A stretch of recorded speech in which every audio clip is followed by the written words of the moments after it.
Umuhimu wa maji ni mkubwa katika maisha ya viumbe hai kote duniani. Uhai wa binadamu, kunywa maji huweka mwili wa binadamu kuwa na unyevu unaohitajika kwa shughuli mbalimbali mwilini. Kwa kilimo, maji yanahitajika katika umwagiliaji wa mimea, matunda na mazao mbalimbali. Bila maji ya kutosha, kilimo hakiwezi kustawi. Hivyo basi,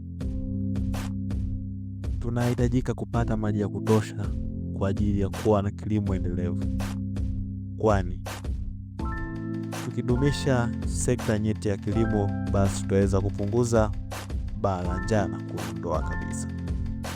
Hivyo basi, inatufaa kutunza mazingira ili nayo yatutunze. Uandalizi ni mimi mtayarishaji wako kutoka Ubongo Hai TV. Asante kwa kusikiliza.